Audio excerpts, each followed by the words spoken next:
ahí, o sea, es como si te escapas de esa realidad y generas en tu mente otra realidad.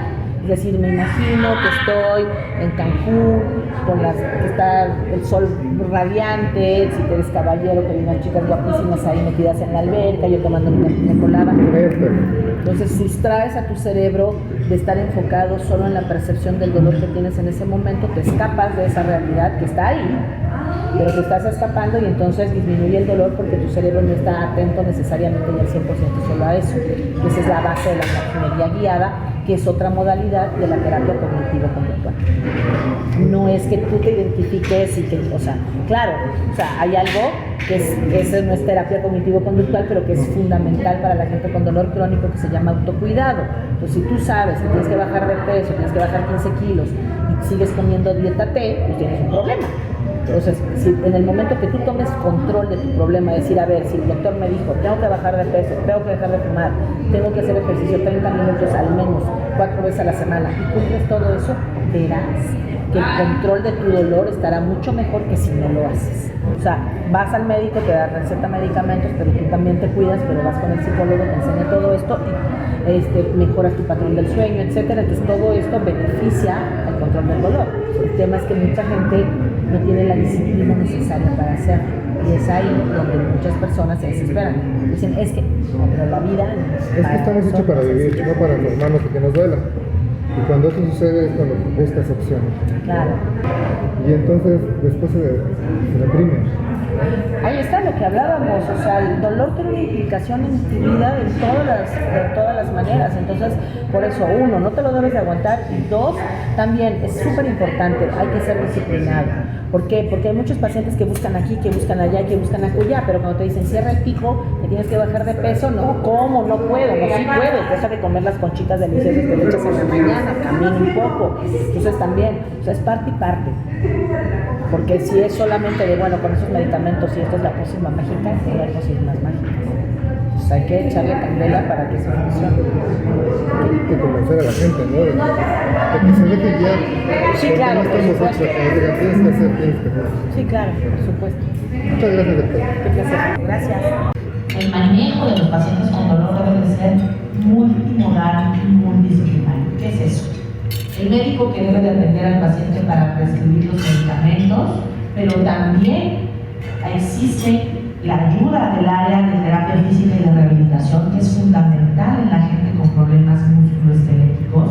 En algunos casos, si mi paciente está deprimido, si la persona que aqueja de dolor crónico está triste, podemos echar mano de un área de la psicología que es la terapia cognitivo-conductual. Si todo esto no es suficiente, yo siempre de broma digo, les dejo mi tarjeta, porque para una subpoblación de pacientes o de personas con dolor se pueden hacer bloqueos nerviosos, se pueden hacer lo que nosotros llamamos manejo intervencionista del dolor, y esto también ayudará a esas personas a resolver o a mejorar su salud en general. Hay que cumplir con las expectativas del paciente, hay que educarlo de cómo sentarse, de cómo pararse, de cómo cargar las bolsas del súper, de cómo subirse al coche, de cómo dormir.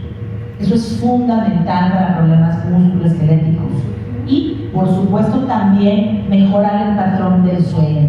Les tengo novedades, chicos y chicas, ustedes que viven de pues, las tablets, los celulares, las computadoras, tienen que dejar eso por lo menos una hora antes de ir al sueño, de ir a dormir. ¿Para qué? Para que su cerebro descanse, se ponga en off. Se sabe también que los sitios donde más existen procesos de dolor de tipo crónico son el cuello, es decir, la columna cervical, la espalda baja, la articulación de la cadera, la articulación de la rodilla, en algunos casos la articulación de la mano.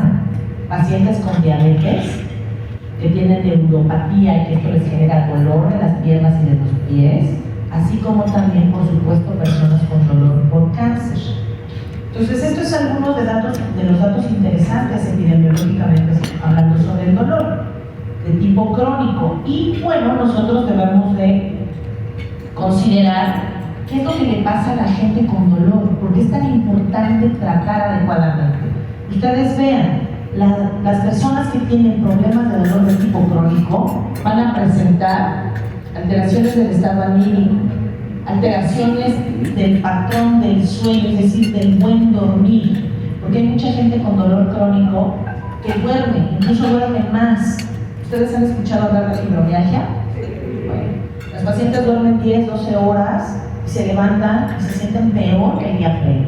Dicen, es que dormí pero no descansé, siento que me se me atropellar un camión. Bueno, pues eso es así, porque existen alteraciones del patrón del sueño. Incluso ahora se sabe que existen alteraciones cognitivas, es decir, la gente con dolor crónico empieza a tener olvidos, empieza a tener pérdida de la memoria reciente. Muchos de nuestros pacientes, y el doctor Juárez no me dejará mentir, es que doctora, no sé qué me pasa, ahora voy a la cocina y ya no sé por qué fui. Luego no sé dónde dejé mis llaves, estoy busque y resulta que las traía en la bolsa. Bueno, pues eso es un deterioro cognitivo secundario al dolor. También se sabe que existen alteraciones de las relaciones de pareja, incluso en las relaciones íntimas, y algo que es terrible, no es justificable, pero sí se entiende que las personas con dolor crónico maltratado tienen mayor proclividad al consumo de sustancias como puede ser el alcohol o incluso sustancias psicoactivas, y por supuesto generan en mayor o menor grado discapacidad.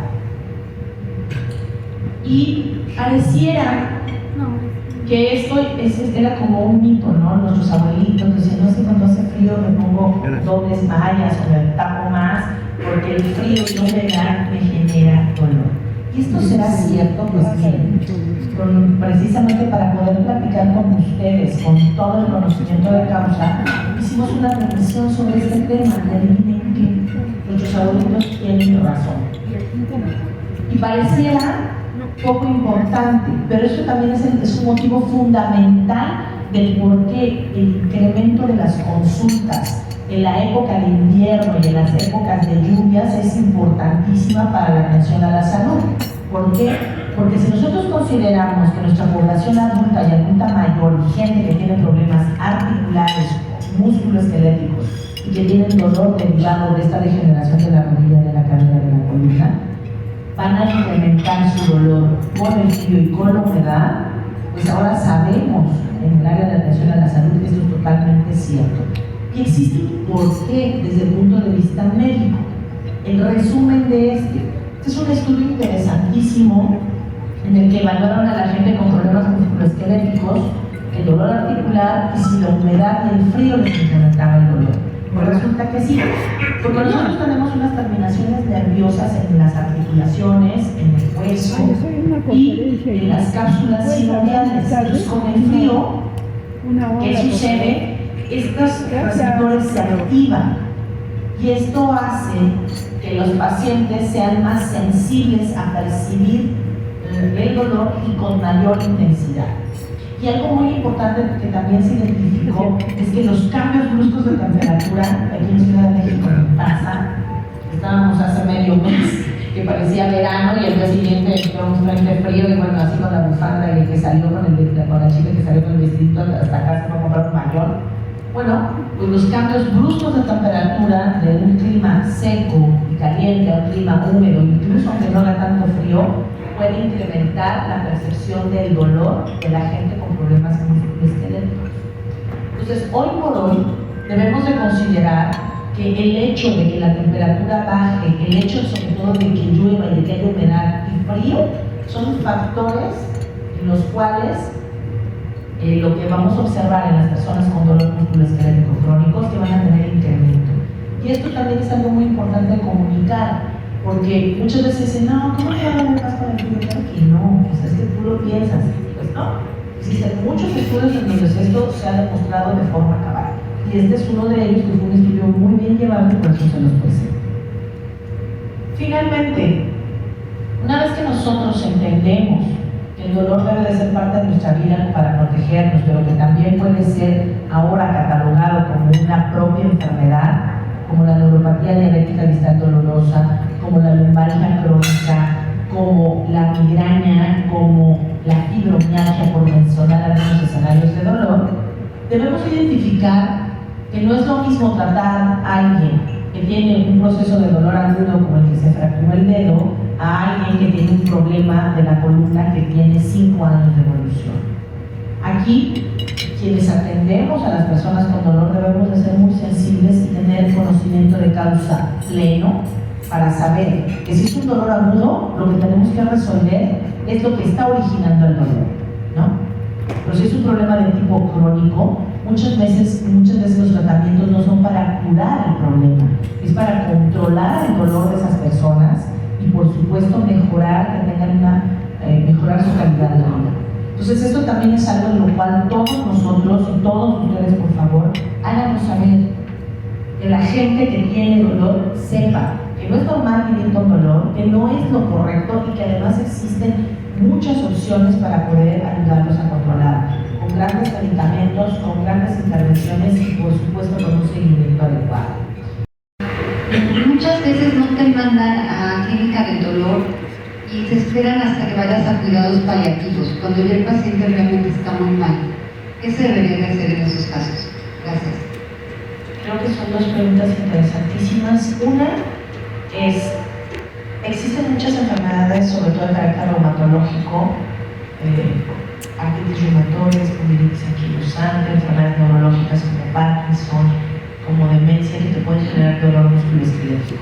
Por supuesto el cáncer, que llega un momento en el que se quiebra la posibilidad de curar y entonces vas al tiempo de supervivencia, a vivir lo mejor que se pueda, el mayor tiempo posible. Entonces ahí hay que ser gentiles y cómo explicarle a la persona que está viviendo el dolor. Porque esta frase de Randall Elich que dice que el mejor dolor que se soporta es el dolor ajeno, es tal cual, ¿no? El paciente se va con su dolor y yo me quedo sin ninguno, bueno, esperaría. Entonces, creo que hay que ser muy empáticos en la manera de cómo explicar las cosas. Incluso hay un libro que se llama Cómo dar malas noticias. Y la mala noticia no es nada más de que ya te vas a morir. O sea, a veces sería más fácil decir eso a que vas a vivir 20 años con una serie de temas terribles de salud, ¿no?